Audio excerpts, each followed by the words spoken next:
Good morning, नमस्कार दोस्तों। और आज मैं आप सबको बताने वाला हूँ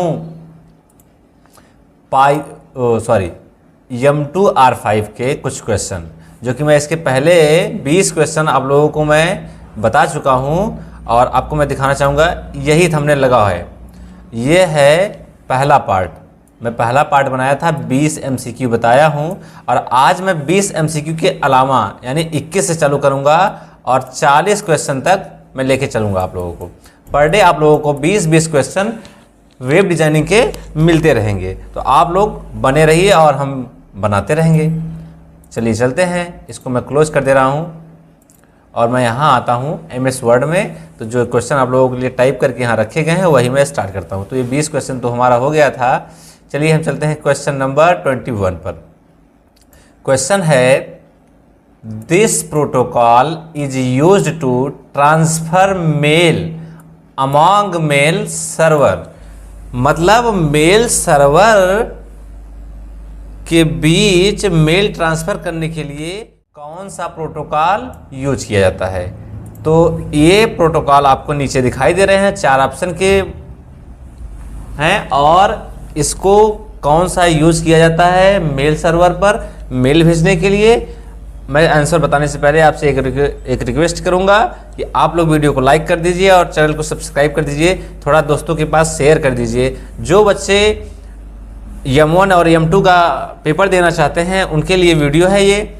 M1 में चैप्टर नंबर 6 यही होता है और M2 में चैप्टर नंबर 1 लगभग ये रहता है। और कुछ ऐसे क्वेश्चन जो आपके एग्जाम में आते ही आते हैं, वही सब क्वेश्चन मैं लिया हूं और इस पर थोड़ा आप लोग केयर करिए। चलिए हम चलते हैं आंसर की तरफ। और इसमें कहा गया है मेल सर्वर से किसी रिसीवर के पास मेल भेजने के लिए कौन सा प्रोटोकॉल यूज किया जाता है। अगर हम HTTP की बात करें तो ये हाइपर टेक्स्ट ट्रांसफर प्रोटोकॉल इसका पूरा नाम होता है और यह वेबसाइट में यूज होता है। वेबसाइट में, वेब डेवलपमेंट में इसका यूज होता है। जो हमारा डोमेन नेम होता है उसके पहले आप लोग ध्यान दिए होंगे HTTP लिखा होता है या HTTPS लिखा होता है। ठीक है, अब बात करेंगे SMTP का। यह हमारा मेल में ही यूज किया जाता है, SMTP। ऑप्शन हमारा यही सही होगा, SMTP। और SMTP के साथ साथ एक होता है POP, पोस्ट ऑफिस प्रोटोकॉल। यानी अगर ये दोनों जो है मेल में यूज किए जाते हैं, मेलिंग के दौरान सर्वर पर जो प्रोटोकॉल यूज होता है यही 2 प्रोटोकॉल यूज होते हैं। अगर यहाँ SMTP के अलावा POP भी दिया रहता है तो भी आप इसको चेक कर सकते थे। तीसरा है FTP, file transfer protocol. File को ट्रांसफर करने के लिए कौन सा प्रोटोकॉल यूज किया जाता है, तो FTP का। टेलनेट क्या होता है भैया, टेलनेट आप लोग जानते होंगे, टेलनेट भी एक प्रोटोकॉल है। तो पहले तो आपको समझ में आ गया होगा कि ये मैं चारों के बारे में आप लोगों को विस्तार रूप से बता रहा हूं। इसमें ऑप्शन जो होगा हमारा B नंबर सही होगा, जो कि मेल के लिए यूज किया जाता है। चलिए हम चलते हैं नेक्स्ट क्वेश्चन की तरफ और उम्मीद है कि आप लोग वीडियो लाइक कर दिए होंगे। चलिए चलते हैं, पढ़ते हैं क्वेश्चन को। निम्नलिखित में से कौन एक ब्राउजर नहीं है। मतलब इसमें से ब्राउजर कौन सा नहीं है। ओपेरा भी ब्राउजर था, इंटरनेट एक्सप्लोरर भी ब्राउजर है, नेटस्केप भी ब्राउजर है, माइक्रोसॉफ्ट बिंग ब्राउजर नहीं है। ऑप्शन नंबर इसमें ए सही होगा। बिंग हमारा सर्च इंजन होता है। ठीक है, चलिए जैसे गूगल सर्च इंजन है वैसे बिंग भी एक सर्च इंजन है और ये सब तीनों ब्राउजर हैं और वो हमारा सर्च इंजन है। चलिए चलते हैं नेक्स्ट क्वेश्चन की तरफ। इसमें ऑप्शन नंबर ए सही होगा। क्वेश्चन है, वर्ल्ड वाइड वेब यानी WWW में वेब पेज होते हैं। जो वर्ल्ड वाइड वेब है उसमें देखिए कंटेन वेब पेज क्या करते हैं, कैसे होते हैं। तो पढ़ते हैं, रिसाइडिंग इन मेनी कंप्यूटर, नहीं बिल्कुल नहीं। क्रिएटिंग यूजिंग HTML, क्या हम लोग वेबसाइट बनाते हैं तो केवल HTML से होता है, बिल्कुल नहीं। उसमें जावास्क्रिप्ट और CSS बूटस्ट्रैप का भी यूज किया जाता है। बैकएंड में PHP और Django का भी यूज किया जाता है। With link to other web page, ये भी नहीं। तो जब तीनों ऑप्शन गलत है तो चौथा सही होगा। चलिए पढ़ते हैं, residing in many computer linked together using HTML। हाँ भैया ठीक है, यह हमारा ऑप्शन सही होगा। चलिए चलते हैं नेक्स्ट क्वेश्चन की तरफ। क्वेश्चन नंबर हमारा 24 है। विच प्रोटोकॉल इनक्रिप्ट मतलब सिक्योरिटी के लिए, सिक्योर बनाया जाए data between web server and browser, मतलब वेब ब्राउजर और वेब सर्वर के बीच जो हमारा इनक्रिप्ट यानी प्रोटोकॉल यूज किया जाता है जिससे हमारा डाटा सिक्योर है, उसको क्या कहते हैं? तो आपको पता है वेबसाइट के पहले, मैं इसके पहले बताया HTTPS hypertext transfer protocol secure, ठीक है। HTML आप जानते हैं hypertext markup language, SMTP simple mail transfer protocol बोल रहा हूं। तो इसमें जो ऑप्शन होगा सही दूसरा ऑप्शन सही होगा। चलिए चलते हैं नेक्स्ट क्वेश्चन की तरफ। क्वेश्चन है, which of the following are the network service, network निम्नलिखित में से कौन सा नेटवर्क सेवाएं है? तो नेटवर्क आपको पता है नेटवर्क सर्विस क्या है, तो फाइल सर्विस, हाँ फाइल सर्विस होती है, प्रिंट सर्विस ये भी होती है, यानी ऑल ऑफ द एबव होता है, डाटा सर्विस, ये सब हमारे नेटवर्क सर्विस हैं। आपको भी पता है फाइल को ट्रांसफर किया जाता है, प्रिंटिंग है, डाटाबेस है, सारी चीज़ें उपलब्ध कराता है। चलिए चलते हैं नेक्स्ट क्वेश्चन की तरफ। Question number 26। क्वेश्चन है, dash is the capacity of data line to carry internet traffic. Internet traffic की बात कर रहा है, इसमें आपको ध्यान देना है। क्वेश्चन आप लोग हिंदी में भी पढ़ सकते हैं। इंटरनेट ट्रैफिक ले जाने के लिए डेटा लाइन की क्षमता है, तो ऑप्शन देखिए इसमें बैंडविड्थ होगा। अब बैंडविड्थ होता क्या है? एक निश्चित समय में कितना डेटा भेजा जा सकता है, उसी को बोलते हैं बैंडविड्थ। एक निश्चित समय में कितना डेटा को हम शेयर कर सकते हैं, उसी को बैंडविड्थ बोलते हैं। तो चलिए चलते हैं नेक्स्ट क्वेश्चन की तरफ। Question number 27। Usages of the network का उपयोग। नेटवर्क का उपयोग है कॉपी करना, पेस्ट करना एंड प्रिंटिंग करना, हाँ होता है भैया। एक्सचेंज ऑफ इलेक्ट्रॉनिक मीडिया, हाँ इसको भी। ट्रांसफरिंग एंड शेयरिंग, यानी ऑल ऑफ द एबव, यानी जो ऊपर के तीनों ऑप्शन है वो सब सही है। चलिए चलते हैं नेक्स्ट क्वेश्चन की तरफ। अगर आप लोग यह वीडियो अच्छे से देखते हैं तो आप लोगों का एग्जाम बहुत ही अच्छा जाएगा। बहुत कुछ बोलने के लिए मेरे पास शब्द तो है नहीं, बस ये है कि आप लोग थोड़ा सा मेहनत करिए, आप लोग आगे बढ़ते चले जाएंगे। Speed at which you can send and receive information, मतलब सूचना को सेंड करना और रिसीव करना। डिपेंड ऑन द, किस पर निर्भर करता है? जिस स्पीड से आप सूचना भेज और प्राप्त कर सकते हैं वह निर्भर करता है। स्पीड ऑफ मॉडेम, हाँ मॉडेम की आवश्यकता हमेशा होती है। अवेलेबल बैंडविड्थ, इन दोनों की आवश्यकता होती है, यानी ऑप्शन नंबर सी सही होगा। Both A and B. Modem क्या होता है आपको पता है? कंप्यूटर आप लोग वाईफाई लगवाते हैं तो हमारे नेटवर्क को और हमारे डाटा को सिक्योर बनाता है और स्पीड देता है ताकि हम डाटा को शेयर कर सकें कहीं और रिसीव भी कर सकें, नेट अच्छे से चला सकें। चलिए चलते हैं नेक्स्ट क्वेश्चन की तरफ। Question number 29। Which of the following TCP/IP, TCP आप लोग जानते हैं ट्रांसमिशन कंट्रोल प्रोटोकॉल, IP मतलब internet protocol, protocols is used for transferring file. देखिए किसकी बात कर रहा है? ट्रांसफरिंग फाइल की बात कर रहा है। फाइल, ध्यान रहे, from one machine to another, मतलब एक मशीन से दूसरी मशीन में फाइल ट्रांसफर करने के लिए कौन सा प्रोटोकॉल उपयोग किया जाता है? तो आपको मैं पहले ही बता चुका हूं, FTP, फाइल ट्रांसफर प्रोटोकॉल, ठीक है, FTP। और आपको ये तीनों चारों इस सब प्रोटोकॉल के बारे में हमने ऑफलाइन क्लासेस में बताए हैं, ऑनलाइन में भी हम कोशिश करते हैं बता दें आप लोगों को। चलिए चलते हैं नेक्स्ट क्वेश्चन की तरफ। Question number 30। The name of the protocol which provide, मतलब कौन सा प्रोटोकॉल है उसका नाम बताइए।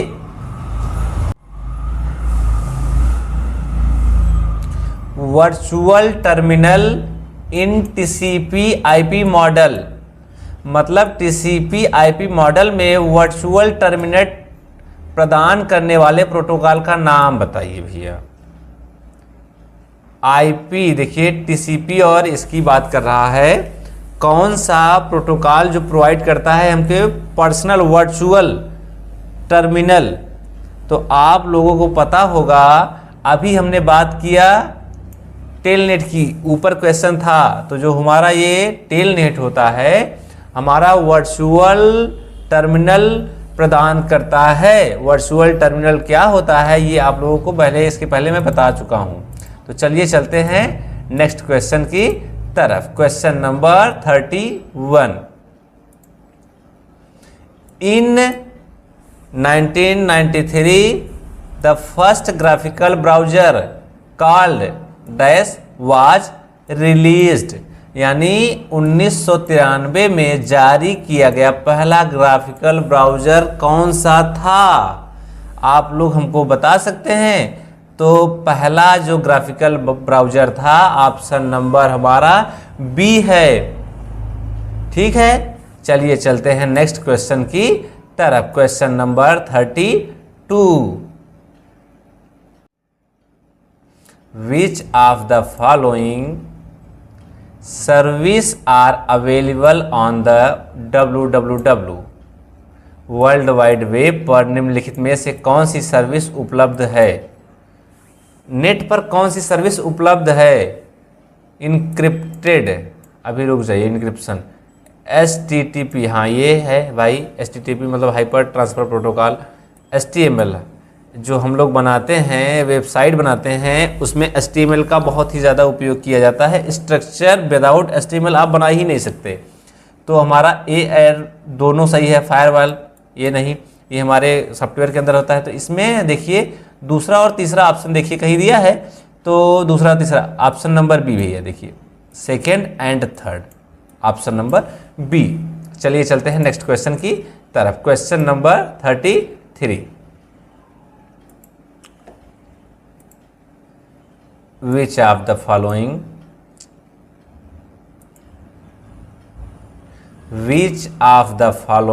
statements are true, मतलब कौन सा कथन सत्य है? आप देखिए, the web designer should not just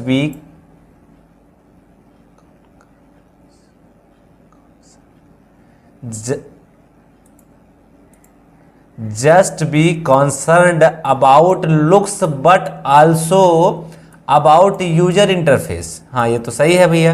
दूसरा पढ़ते हैं, usability is very important in web design. ये तो दोनों ऑप्शन सही है भैया। चलिए देखते हैं इसमें है, हाँ option number C, both A and B. ठीक है, हमारा ऑप्शन इसमें दोनों सही है। चलिए चलते हैं नेक्स्ट क्वेश्चन की तरफ। Question number 34। किसी वेबसाइट पर लौटने वाला यूजर की पहचान करने के लिए डैश उपयोग करता है। मतलब हम किसी वेबसाइट पर रहते हैं और एक बार यूज करके वापस चले आए, फिर दोबारा हम वेबसाइट पर जाते हैं, तो हमारा वो वेबसाइट वाला कैसे समझता है कि यह व्यक्ति हमारा पुराना कस्टमर है, पुराना हमारा है? इस पर समझने का कोई तरीका है? तो आपको पता होगा, जब आप लोग कोई वेबसाइट खोलते हैं तो वो कुकीज एक्सेप्ट करवाते हैं, कहते हैं प्लीज़ एक्सेप्ट ऑल कुकीज। अगर आप लोग एक्सेप्ट कर देते हैं तो वेबसाइट आपकी चलने लगती है बहुत अच्छे से, नहीं तो अलाउ नहीं करते तो डिनाई कर देते हैं तो नहीं चलता है। तो जब हम लोग अलाउ करते हैं तो हमारे कुकीज को वो एक्सेप्ट कर लेता है और हमारे फ़ोन के एक्सेस को सेव करके रखता है कि इसी फ़ोन के IP एड्रेस से हम लोग आए थे। जब दोबारा जाते हैं तो एक कुकीज़ के माध्यम से पकड़ लेता है। ठीक है, चलिए चलते हैं नेक्स्ट क्वेश्चन की तरफ। क्वेश्चन है भैया हमारा 35।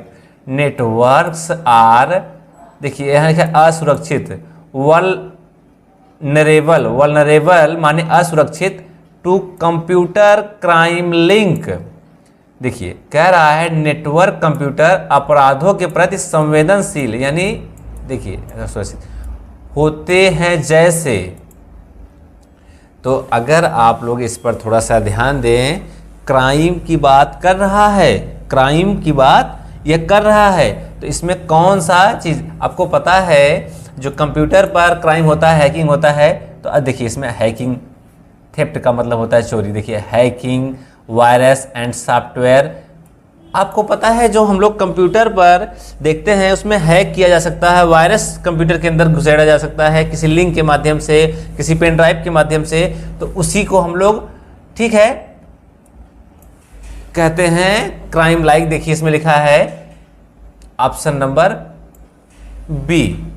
अगर कोई डाउट होता है तो आप लोग कमेंट करिएगा, प्लीज़ लाइक करिएगा। अगर कोई दिक्कत होती है तो आप लोग हमको बताइए, हम अगली बार उसको सुधारने का पूर्ण रूप से प्रयास करेंगे। कह रहा है प्रोटोकॉल्स आर, मतलब प्रोटोकॉल क्या है, आपको पता है प्रोटोकॉल क्या होता है? आपको बहुत अच्छे से मैं बताया हूँ कि प्रोटोकॉल क्या होता है। किसी भी प्रोटोकॉल का मतलब होता है नियम।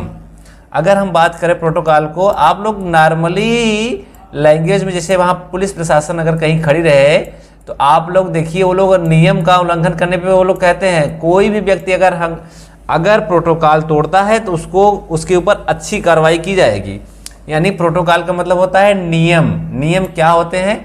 तो हम लोग जो वेबसाइट यूज करते हैं उसमें नियम क्या होता है कि कोई भी डाटा किसके पास जा रहा है, कोई किससे बात कर रहा है, उसके डाटा को सिक्योर बनाना, सुरक्षित बनाना और उससे सही जगह पे पहुंचाना, यही प्रोटोकॉल का कार्य होता है। तो हम देखते हैं इसमें ऑप्शन है क्या, एग्रीमेंट्स ऑन हाउ कम्युनिकेशन। देखिए हमने कहा ना बातचीत करने के लिए, कम्युनिकेट करने के लिए, component and DTE are to communicate. Option number हमारा ये सही है। चलिए देखते हैं क्या है, logical communication channel for transferring data. क्या हम लोग केवल डाटा को ट्रांसफर करने के लिए प्रोटोकॉल यूज करते हैं? नहीं, ऐसा नहीं होता। Physical communication channel use to transferring data, नहीं, ये भी नहीं है। नन ऑफ द अबव, ये तो होगा ही नहीं। हमारा ऑप्शन नंबर भैया ए सही होगा। चलिए चलते हैं नेक्स्ट क्वेश्चन की तरफ। Question number 37, are computer that connect to a network and deliver resource to other computer. ये कह रहा है एक कंप्यूटर से दूसरे कंप्यूटर में डिलीवरी यानी रिसोर्स, किसी भी डाटा को ट्रांसफर करने के लिए किस चीज़ की आवश्यकता होती है? तो नेटवर्क की नहीं, बिल्कुल नहीं, सर्वर की आवश्यकता होती है। क्लाइंट यानी जो कंप्यूटर है हमारा वो भी एक क्लाइंट है, और जहाँ से हम लोग भेजते हैं, ये तो हमारी बेसिक चीज़ें हैं। इन सभी में मेन क्या है हमारा? सर्वर। अगर सर्वर हमारा नहीं सही रहेगा तो एक जगह से दूसरे जगह डाटा ट्रांसफर नहीं किया जा सकता, किसी भी साधन को हम लोग भेज नहीं सकते हैं। ऑप्शन नंबर हमारा ए सही होगा। चलिए चलते हैं नेक्स्ट क्वेश्चन की तरफ। Question number 38, which of the following cable media is not affected by electromagnetic. आप लोग ध्यान देंगे, इलेक्ट्रोमैग्नेटिक किसको कहते हैं? इंटरफेरेंस। EMI तो पूरा शॉर्ट फॉर्म है। निम्नलिखित में से कौन सा केबल मीडिया इलेक्ट्रोमैग्नेटिक इंटरफेरेंस से प्रभावित नहीं होता है? अब आप लोग इलेक्ट्रोमैग्नेटिक इंटरफेरेंस क्या होता है ये जानते हैं? जो रेडिएशन होता है भैया, रेडिएशन, इलेक्ट्रोमैग्नेटिक रेडिएशन के कारण सिग्नल में गड़बड़ी आ जाती है। आप लोग देखे होंगे कभी कभी नेटवर्क में गड़बड़ी आ जाती है। तो इसमें कह रहा है कि ये कौन सा ऐसा नेटवर्क होता है जो प्रभावित नहीं होता, कौन सा केबल होता है? तो फाइबर ऑप्टिक केबल होता है। इलेक्ट्रोमैग्नेटिक इंटरफेरेंस का मतलब होता है जैसे कोई हमारा नेटवर्क है, आप लोग जानते हैं वायरलेस नेटवर्क में वो कभी कभी नेटवर्क प्रभावित हो जाता है, लेकिन जो केबल के माध्यम से आता है उसमें दिक्कतें नहीं आती हैं। तो वो कौन सा केबल होता है? फाइबर ऑप्टिक केबल होता है। आप लोगों को ये बात अच्छे से पता होगी, अगर नहीं पता है तो आप लोग सुन लीजिए। जो किसी एक कंट्री से दूसरे कंट्री में जब हम लोग कनेक्शन जोड़ने का काम किया जाता है, वो समुद्र के नीचे से एक वायर जोड़ा जाता है। उस वायर जो होता है वो फाइबर ऑप्टिक केबल ही होता है, उसी के माध्यम से डाटा ट्रांसफर होता है, नेटवर्क जोड़ा जाता है। समझ में आया? चलिए चलते हैं नेक्स्ट क्वेश्चन की तरफ। Question number 39। File transfer from any web page. कोई भी आपके पास ईमेल है, मैसेज है, फोटो है, वीडियो है, गैलरी में कुछ भी है, कह रहा है transfer any web page to computer system is referred to to as. किसी भी वेब पेज से कंप्यूटर सिस्टम में फाइल ट्रांसफर को क्या कहा जाता है? डाउनलोडिंग कहा जाता है। सिंपल सी है। एक जगह से जब डाटा दूसरे जगह दूसरे पेज पे जाता है, फाइल ट्रांसफर होता है, उसको डाउनलोडिंग कहते हैं। चलिए चलते हैं नेक्स्ट क्वेश्चन की तरफ। क्वेश्चन नंबर 40 और ये लास्ट क्वेश्चन होगा दोस्तों, ये लास्ट क्वेश्चन होगा। वीडियो बड़ा नहीं बना रहा हूँ इसलिए ताकि आप लोगों को देखने में दिक्कत ना आए, और पेपर बहुत नज़दीक है। वीडियो को पूरा देखिएगा, नहीं समझ में आए तो आप लोग कमेंट करिए, मैं दूसरी बार बनाने का प्रयास करूँगा। निम्नलिखित में से कौन सा ब्राउज़र नहीं है? ब्राउज़र कौन सा नहीं है? तो बहुत ही गूगल क्रोम ब्राउज़र है, मोजिला फायरफॉक्स ब्राउज़र है, माइक्रोसॉफ्ट एज आप लोग जानते ही हैं, जब हम लोग विंडोज़ 10 चलाते हैं तो माइक्रोसॉफ्ट एज रहता ही है। गूगल क्रोम आप लोग यहाँ देख सकते हैं, देखिए कंप्यूटर में यहाँ दिया है, ये हो गया। और फायरफॉक्स मैं आपको दिखा देता हूँ, यहाँ पर है भैया। और तो भाग गया यार, यहाँ पर दिखाई दे रहा है, देखिए यहाँ पर मेरा माउस है, मैं राइट क्लिक किया हूँ, ये देखिए यही है, ये ब्राउज़र है हमारा, ये ब्राउज़र है हमारा माइक्रोसॉफ्ट एज और गूगल क्रोम मिल गया। तो इसमें जो गूगल मीट है भैया, ये ब्राउज़र नहीं है, ये हमारा एक एप्लीकेशन है, मीटिंग करने के लिए यूज़ किया जाता है। तो उम्मीद है कि आप लोगों को समझ में आया होगा। अगर वीडियो अच्छा लगा होगा तो चैनल को सब्सक्राइब करिएगा। धन्यवाद, और प्लीज़ लाइक कर दीजिए और अपने दोस्तों तक ज़रूर शेयर करिए। जितने भी लोग M2 R5 और M1 का एग्ज़ाम देना चाहते हैं, उनका 10 तारीख से एग्ज़ाम चालू है, 17 तारीख तक एग्ज़ाम होगा। उन लोगों तक ये वीडियो शेयर करिए, आपका एहसान मानेंगे और मैं भी एहसान मानूंगा। चलिए चलते हैं अपने अपने घर।